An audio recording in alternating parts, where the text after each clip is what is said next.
Mayor और नगर आयुक्त के सामने पार्षद ने उतारी अपनी टी-शर्ट। खबर रुड़की से, जहां सैनिक कॉलोनी में एक घर के पानी की निकासी की समस्या ने आज हंगामे का रूप ले लिया। करीब 1 महीने से पानी भरा होने के बावजूद समाधान न मिलने पर लोग भड़क उठे और मेयर अनीता अग्रवाल व नगर आयुक्त राकेश तिवारी के सामने ही हंगामा करने लगे। इस दौरान पार्षद पति संदीप वर्मा का गुस्सा 7वें आसमान पर पहुंच गया। उन्होंने शिकायत करते हुए कहा, 1 महीने से शिकायत कर रहा हूं लेकिन कोई सुनवाई नहीं हो रही। गुस्से में उन्होंने यहां तक कह दिया कि लोग उनके कपड़े फाड़ने को तैयार है। इसी बीच उन्होंने अपनी खुद की टी-शर्ट उतार दी। हालांकि इस मौके पर मौजूद पार्षद पंकज सतीजा ने उन्हें तुरंत रोका और माहौल को शांत कराया।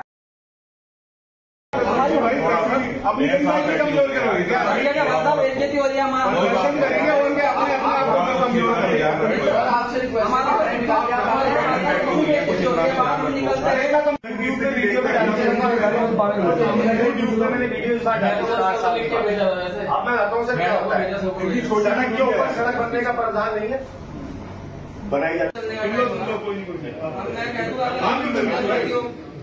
मैंने एक पत्र दे रखा था, लगभग 1 महीने के आसपास धीरे धीरे होने जा रहा। मैंने कहा था कि एक घर में पानी बिन स्थानों पर भरा, लेकिन एक घर का तो बहुत ज्यादा मेरे पर प्रेशर था, मैं कैसे निकलवाता हूँ। उन्होंने वो पानी नहीं निकलवाया। रोज आजकल कहते रहे डॉक्टर साहब को मैंने पत्र दे रखा है। उसके बाद जो है आप मुझे ये कहते हैं कि अगर उस घर का मुझे एड्रेस दो, उनका नंबर दो, मैं उनका चालान काटूंगा। कैसे उनके घर में आपदा आ गई, कैसे पानी भर गया, तब ये देखिए आपका गलत है।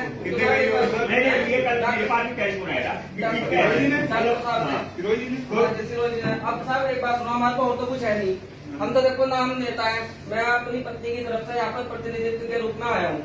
मेरी पत्नी यहाँ पार्षद है, आपको भी अधिकार है और मैं एक प्रतिनिधि के रूप में यहाँ आया हूँ। हमारे को और तो कुछ है नहीं। लोग जो है हम बाहर निकलते हैं, कपड़े हमारे फाड़ते हैं। इससे अच्छा है कि हम अपने कपड़े अंदर नहीं रखते, बाहर फटने से अच्छा है। बाहर फटने से अच्छा है कि हम यहीं पे जाए।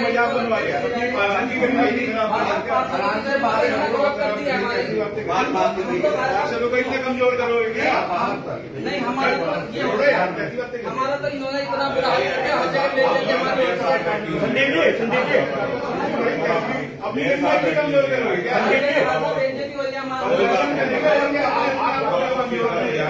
आपसे रिक्वेस्ट नहीं हो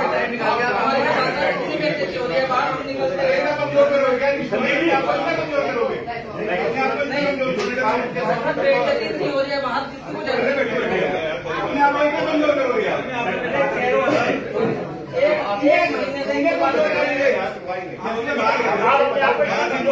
ऐसा क्या हुआ कि आपने अपने कपड़े उतार कर नगर आयुक्त के जो टेबल उस पर मेयर और नगर का मामला है?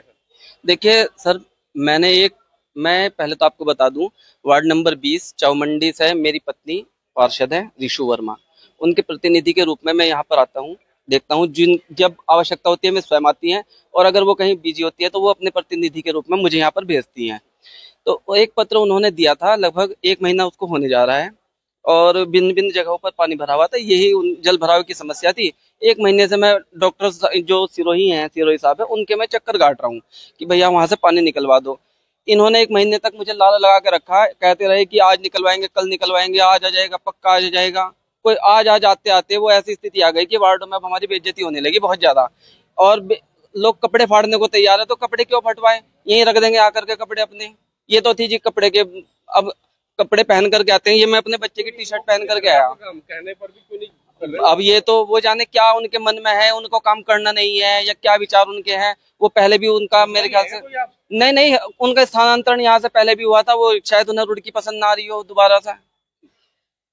और मैंने आपको बता दो, अवगत करा दूं, अगर समस्याओं से तो वार्ड में इतनी समस्या है। अभी बरसात में निकल दी है तो ये इस तरह के आम के पेड़ और अन्य पेड़ भी हमारी गली में तारों पे झूल रहे हैं, लोगों के घरों पे झूल रहे हैं। वो तार कटने की व्यवस्था इनके, वो जो पेड़ कटने की व्यवस्था है इनके पास नहीं है। मेयर साहब देखो वो अपने स्तर से लगे हुए हैं, लेकिन ये काम अधिकारियों का है ना। मेयर साहब थोड़ी वहाँ पेड़ काटेंगे जाकर के। और अधिकारियों के कहने पर अगर ये जो यहाँ के कर्मचारी हैं ये नहीं काम करते तो इनके हठधर्मी है ना। तो मेयर साहब की सुन नहीं रहे यानी अधिकारी? देखो मेयर साहब का अब ये तो उनका अपना विवेक है कि वो उनकी मानते हैं नहीं मानते, अधिकारियों के विवेक के ऊपर भी तो निर्भर करता है ना, वो कितनी उनकी सुन रहे हैं कितनी नहीं सुन रहे हैं। आपकी बातों से लग रहा है कि मेयर के कहने के बाद आपने मेयर को बताया, लेकिन मेयर की सुनी जा रही है, यही बात हो। देखो मेयर साहब की नॉलेज में शायद मैंने नहीं डाला है, ये मेरे याद नहीं है कि मैंने मेयर साहब की नॉलेज में डाला है, लेकिन आप अधिकारी हठधर्मी हैं,